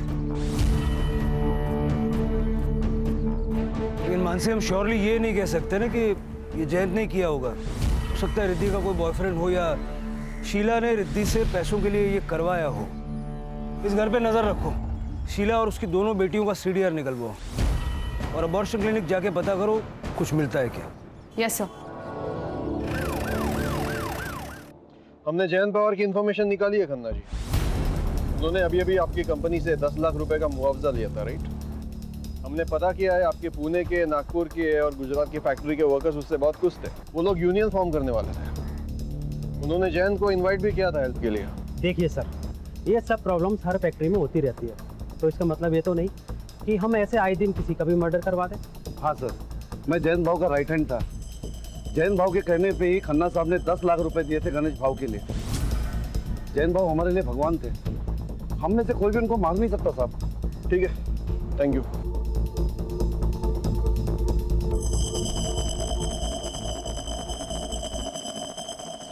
सर, हमने साइली के दोस्तों से और क्लासमेट से दोबारा बात की और आपके कहने के मुताबिक सबके घर पे भी गए, लेकिन साइली का कहीं कुछ पता नहीं चला। मैडम, जयंत, शीला और उनके बेटियों की सीढ़ियाँ। ओके सर, शीला को रोज सुबह 11 बजे एक नंबर से कॉल आता है। ये नंबर रिद्धि के नाम पर रजिस्टर्ड है सर। रिद्धि के नाम पे? यस सर, लेकिन इसका लोकेशन जयंत और नाजिया का घर दिखा रहा है सर। और फिर 11:30 बजे ये फ़ोन स्विच ऑफ हो जाता है। रोज आधा घंटा शीला से बातचीत की जा रही है। मतलब जयंत ने ये नंबर सिर्फ शीला से बात करने के लिए लिया था? यस सर, जयंत ही बात करता होगा और नाजिया को ये पसंद नहीं होगा कि वो अपनी पहली बीवी से बात कर रहा है। सर, कहीं ऐसा तो नहीं है कि नाजिया ने ही जयंत को मरवा दिया हो क्योंकि वो अपनी पहली बीवी से टच में था? हो सकता है। जेलसी एक बहुत बड़ा फैक्टर है। अबॉर्शन क्लिनिक से कुछ पता चला? यस सर, रिद्धि का अबॉर्शन हुआ था लेकिन वो शीला के साथ गई थी सर। बच्चे के पिता के बारे में नो आइडिया। सर, मैंने जयंत के बारे में आसपास पूछताछ की कि जयंत काफी बार शीला के घर आता था। बोला शिंदे। हेलो सर, एक आदमी नादिया जी के घर पे आया था। सुबह भी आया था और रात को भी आया था। फोटो भेज। ओके सर, भेजता हूँ। ममता, हाँ? सुनो, मैं क्या कह रहा था, उस लड़की के साथ हम कुछ करें इससे पहले एक बार कर लूं। खून मुंह लग गया आपके? बस एक बार। ठीक है, मगर उसके बाद काम खत्म। प्रॉमिस।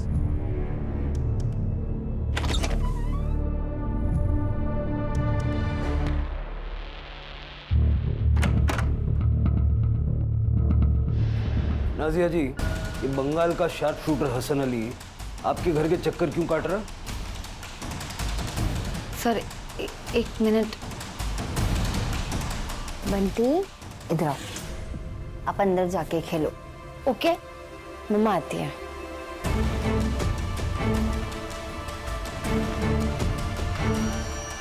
सर, मेरा और हसन का अफेयर था बंगाल में, लेकिन उससे 10 साल की जेल हो गई थी। और जब वो रिहा हो गया तो उसकी मदद से तुम दोनों ने मिलकर जयंत को मरवा दिया।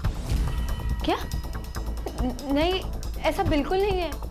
हसन इसलिए आया था क्योंकि वो चाहता था कि मैं भागकर फिर से बंगाल चलूं उसके साथ। वो जयंत को मार सकता है, ऐसा लगा नहीं आपको? ऐसा तो हो सकता है, लेकिन इसमें मैं क्या कर सकती हूँ? और वैसे भी जयंत का सिर्फ एक दुश्मन नहीं है। 2 दिन पहले एक औरत आई थी, उसने तो जयंत के सर पर रॉड से मार भी दिया था। बाय पापा। बाय। नहीं छोड़ूंगी तुझे। ये दिशा, चल निकल ऐसे। दोबारा यहाँ दिखे तो जान से मार दूंगा। देख बगुन के तुला। चल भाग, इधर ही खड़ा हूं मैं, चल निकल। लड़ाई किस बारे में हुई थी? सर, वो तो मैं नहीं जानती, लेकिन इतना पता है कि उस औरत का नाम दिशा था। तो ये बात तुमने पहले क्यों नहीं बताई हमें? मैम, मैं इतने बड़े हादसे में मैं बताना भूल गई। तब पीएम रिपोर्ट के हिसाब से जयंत की मौत 25 जुलाई को रात 8 से 10 के बीच में हुई थी। Cause of death excessive blood loss. Sir, Jayant को लगभग 10 फीट की दूरी से 9 mm बुलेट लगे। और हाँ, रिद्धि के घर जो कॉन्डम्स और बाकी सामान मिला है वो भी जयंत का ही है सर। वो गली में अंधेरे में 10 फीट की दूरी से गोली मार, ये तो किसी शार्प शूटर का ही काम हो सकता है सर। साइली तो इतनी स्किल नहीं हो सकती। सर, हो सकता है तुक्का लग गया हो। हाँ सर, काफी दिनों से हमारे किसी भी खबरी ने गन की खरीद फरोख्त की कोई इन्फॉर्मेशन नहीं दी है। हसन की कुंडली निकालो, देखो वो कब मुंबई आया, कहाँ ठहरा है, उसके ठिकाने पे रेड मारो, देखो गन्स वगैरह कुछ मिलती है क्या। साइली की क्या खबर?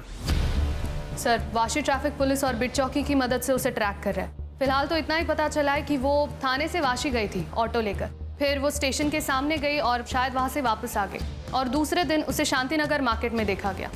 सर, अगर साइली ने जयंत को मारा है तो वो डर गई होगी, भाग सकती है। लेकिन साइली के पास जयंत को मारने का मोटिव क्या है, और वो इस वक्त है कहाँ?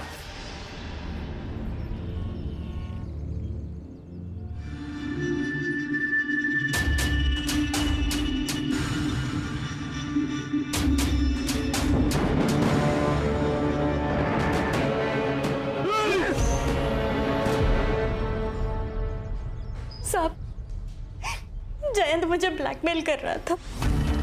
2 दिन तक उसने मेरे साथ जबरदस्ती की। अगर मैं उसकी बात नहीं मानती तो वो मुझे पैसे नहीं देता। आपने जयंत पे अटैक क्यों किया? उसने मेरी और उसकी फोटो 1-2 मजदूरों को दिखा दी थी। सब, मेरा बेटा जवान है, पुणे में पढ़ता है। अगर उसको ये बात पता चल गई तो वो अपनी माँ के बारे में क्या सोचेगा साहब? कहीं आपने अपने बेटे के साथ मिलकर? नहीं साहब, जयंत ने तो उसी दिन अपनी गलती सुधार ली थी। वही नहीं है, बगा कान पकड़ तुम्ही, अल्लाह माफ करो। क्या थोड़ा सा दारू पिया मैंने, आपकी बेइज्जती हो गई, स्टाइल मारने गया मैं।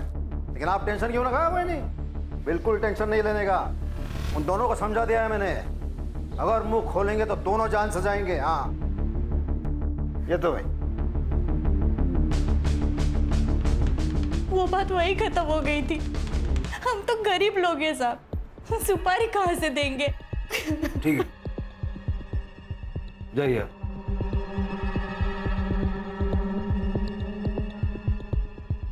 मानसी सर, इसके बेटे की कॉल डिटेल्स निकालो तो जरा पता करो किन 2 मजदूरों को जयंत ने वो बात बताई थी। Yes sir. हेलो, क्या?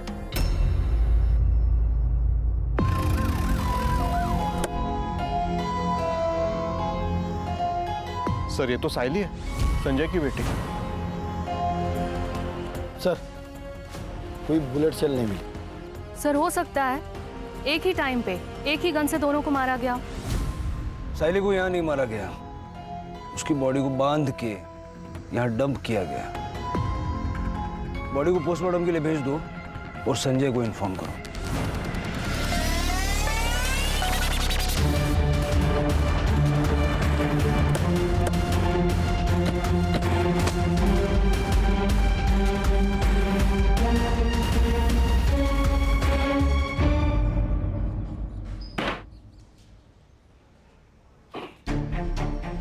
6 महीने पहले तू रिहा हुआ और 6 महीने में दर्जन से ज्यादा शूटआउट में तेरा नाम आ रहा है। फेमस है तू। नाम आने से क्या होता है? सच थोड़ी ना हो जाता है। इतना दूध का दुला हुआ नहीं है रे तू। नाजिया ने सब बताया है। वो जयंत पवार को अंधेरे गली में जैसा शूट किया ना, वो शूट करने के लिए आलतू फालतू आदमी नहीं चलेगा, शार्प शूटर चाहिए, जैसा कि तू। साहब, आपके शहर में टैलेंट की कमी है क्या साहब? कोलकाता की जेलों में कैदियों की कमी है। बंगाल की पुलिस आ रही है तेरे को लेने के लिए। अभी जब तक वो लोग इधर पहुंचेंगे तब तक ये लोग जो तेरा हाल करेंगे ना, फिर तू 2 पैर पे खड़ा रहेगा नहीं रहेगा। क्या करेंगे? क्या करेंगे? मारेंगे ना? अरे मार लो ना। अरे मैं तो बैठा हूं इधर, मारो ना। मार के कुछ नहीं होगा। हाँ, कोई सबूत है तो फिर आओ, बैठ के बात करेंगे। और अगर नहीं है तो मैंने जयंत को नहीं मारा। मेरी आखिरी सांस तक ना कल यही सुनने को मिलेगा। सर, दिशा की कॉल डिटेल्स और एलिबाई चेक हुई है। जिस दिन जयंत का मर्डर हुआ था उस दिन वो अपने घर पे ही थी सर। और सर, उसका बेटा गौतम 25 तारीख को वो अपने पीजी में ही था, पुणे में। किसी ने कंफर्म किया कि वो पीजी में था? यस सर, उसके रूममेट ने बताया, क्योंकि उस दिन गौतम की तबीयत ठीक नहीं थी तो उसके रूममेट ने ही उसे मेडिसिन दी थी। सर, जिस नंबर से शीला को कॉल आता था वो 11 बजे वाला, वो ऑन हुआ है नाजिया के घर के एरिया में। करने से बोलो कि जाके चेक करें नाजिया के घर पे बैठ के कौन वो फोन यूज कर रहा है। यस सर, आई। हमने जयंत को नहीं मारा है। आप लोग ये आंसू थोड़े से बचा के रखिए। कहानी में ऐसा ट्विस्ट होगा हमने तो नहीं सोचा था। आप दोनों ने मिलके अपने पति जयंत की सुपारी दी। मानसी, वो साइली की फोटो दिखाओ जरा। जयंत के बारे में तो मेरी समझ में आता है, बच्ची को क्यों मारा? सर, हमने इसे नहीं मारा। हम तो इस लड़की को जानते तक नहीं है। एक बात जयंत की, जब हमको भी हमारी तरह रोज मार खाना पड़े तब पता चलेगा कि कैसा लगता है। जब जयंत ने नाजिया से शादी की तो मुझे बहुत गुस्सा आया साहब, लेकिन जब मैंने इसकी हालत देखी तो मुझे समझ आया कि जयंत को बीवी नहीं, बस अपनी अय्याशी करने के लिए औरत चाहिए। और सर जब मुझसे उसका मन भर जाता तो वो रिद्धि के साथ, अपनी बेटी के साथ। रिद्धि जयंत की बेटी नहीं है साहब। जब हमारी शादी हुई तब मैं पेट से थी। मेरे पिता ने ढेर सारा दहेज दिया था, इसलिए जयंत ने कुछ नहीं कहा। जिस किसी ने भी उस जानवर को मारा है ना, सही किया।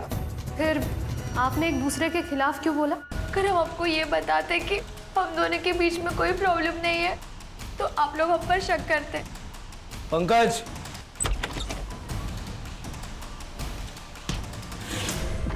आइए। हीरा जी। सर मैंने कुछ नहीं किया सर। तेरे फोन ने और कुछ सीसीटीवी फुटेज ने हमें सब बता दिया। जिस रात जयंत का मर्डर हुआ उस दिन तुम नाजिया से मिले थे और शाम को शीला जी, नाजिया जी और हीरा यादव जी तीनों ने मिलकर मीटिंग की। और फिर आप दोनों ने अपने अपने गहने बेच दिए, है ना? तेरे कॉल रिकॉर्ड से हमें एक नंबर मिला। किसका नंबर मिला पता है? बंडू का। बंडू कौन है जानता है? मुंबई का कॉन्ट्रैक्ट किलर। हाँ सर, मैंने किया था कॉल और जयंत भाई को मारने के लिए ही। लेकिन साहब उसने मेरे से 15 लाख रुपए मांगे और इतने पैसे थे नहीं मेरे पास। हाँ साहब, हमने अपने गहने बेचे थे लेकिन 15 लाख नहीं जमा हो पाए। वो लालची बंडू कम में मान गया? नहीं साहब, उसने कहा इतने कम पैसे में वो यूनियन लीडर को मारने का रिस्क नहीं लेगा। अगर हमने सुपारी दी होती तो हमारे पास पैसे नहीं होते। मेरे और शीला दीदी दोनों के पैसे घर पर ही है, अब चाहो तो चेक कर सकते हो। वो आपने गन्स के बारे में पता करने को कहा था। हाँ। पुणे में एक आदमी है, 3-4 गन्स इलीगल तरीके से पिछले महीने उसने बेचा। कौन है रे? सर वो कोई डीलर है, टोनी के साथ मिलकर काम करता है। पुलिस वाले टीम पे हमला करता है और उनके वेपन से लेकर अलग अलग जगह बेचता है सर।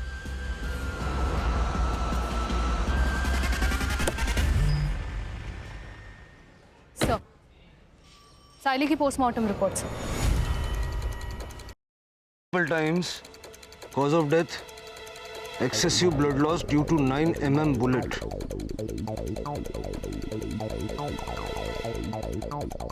सीमन भी है। टाइम ऑफ डेथ 25 जुलाई रात 10:30 से 12:30 के बीच।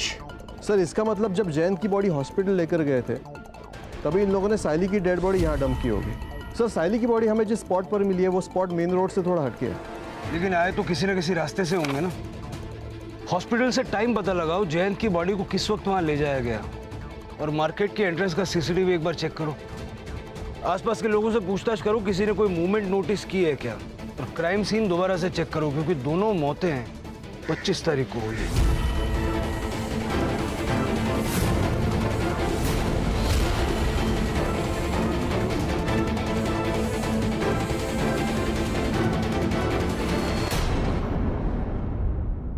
सर मैंने मुंबई में किसी को गन नहीं बेची सर। ये लड़की को कहीं देखा था आपने?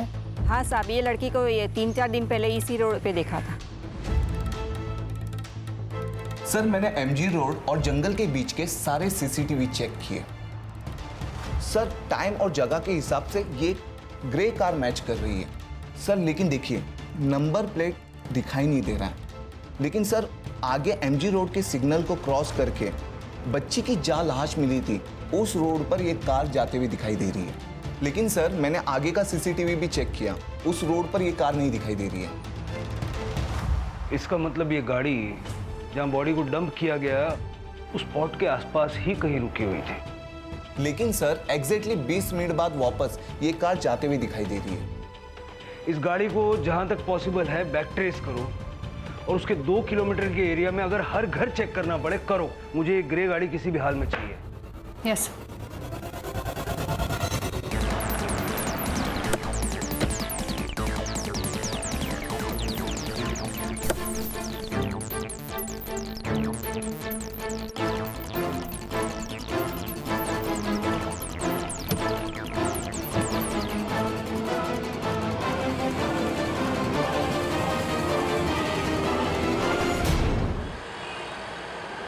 हमने कुछ नहीं किया है सर। हमने तो उस लड़की को आसरा दिया था। आपकी उम्र का लिहाज कर रहे हैं, वैसे करना तो नहीं चाहिए। आपने साइली का किया और शर्म आनी चाहिए। आपका सीमेंट मैच हुआ है। और ये गन, ये जहां आपने छुपाई थी ना, हमने ढूंढ निकाली।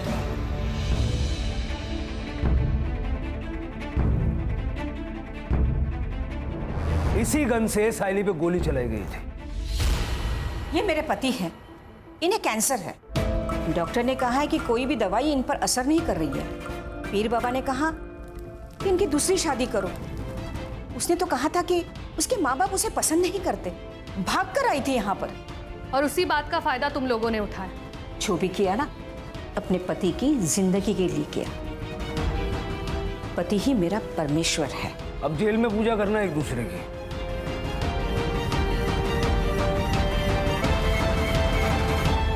सर, फिर ये जयंत पवार को किसने मारा होगा?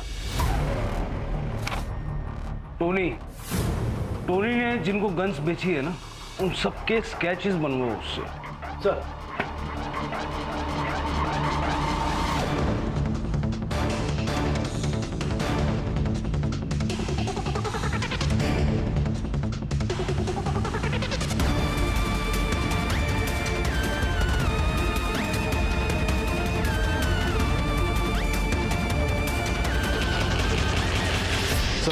मैंने इसे 2 बार सीसीटीवी फुटेज में देखा था।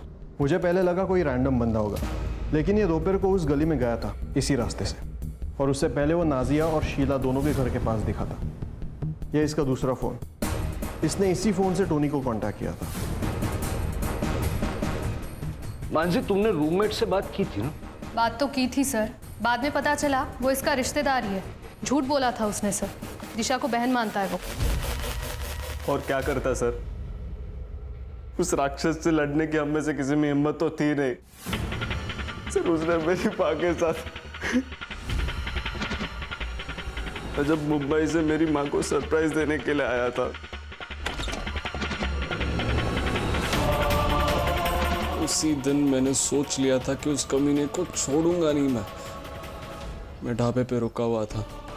मैंने टोनी को कांटेक्ट करके उससे गन खरीदा था। मैंने जयंत का पीछा किया।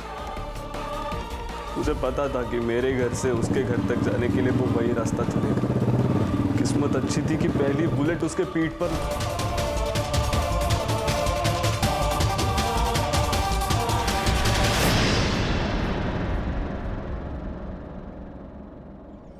जयंत को गॉड कॉम्प्लेक्स था। उसकी बीवियों ने उसके इतने जुल्म सहे कि जयंत को लगने लगा कि उसके सारे गुनाह माफ हैं। ऐसी गलतियों को शय मिलने की वजह से ही तो इंसान जयंत जैसा राक्षस बन जाता है। अगर शीला ने जयंत के खिलाफ आवाज उठाई होती तो जयंत की मनमानी रुक जाती और शीला, नाजिया और बाकी सबको ऐसे हालात से गुजरना नहीं पड़ता।